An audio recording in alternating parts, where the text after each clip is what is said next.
శివుడు మూడవ కన్ను మొట్టమొదటిసారి ఎప్పుడు తెరిచారో మీకు తెలుసా? కొన్ని వందల సంవత్సరాల నుండి కైలాసంలో శివుడు తపస్సులో మునిగిపోయి ఉంటాడు. అదే సమయంలో దేవతలను కూడా వణికించే ఓ రాక్షసుడు జన్మించాడు. అతడే బాణాసురుడు. ఆ అసురుణ్ణి ఎదిరించలేక దేవతలందరూ వణికిపోతూ ఉంటారు.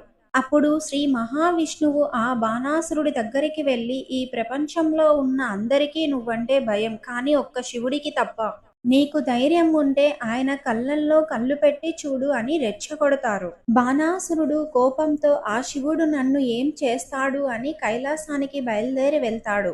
ఎంత పిలిచినా శివుడు మాత్రం ధ్యానం నుంచి బయటకు రారు. ఇక ఆ బాణాసురుడు ఆవేశంతో తన కాలితో ధ్యానంలో ఉన్న శివుడి ముఖం మీద తన్ని, నవ్వుతూ కళ్ళు తెరువు అని అరుస్తూ ఉంటారు.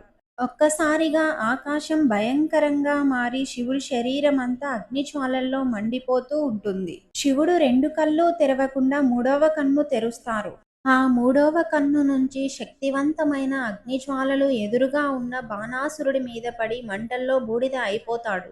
దేవతలందరూ కూడా ఆ దృశ్యాన్ని చూసి ఎంతో భయపడతారు. ఈ విషయాన్ని మొదటిసారి విని ఉంటే మన ఛానల్ని సబ్స్క్రైబ్ చేసుకొని ఓం నమః శివాయ అని కామెంట్ చేయండి.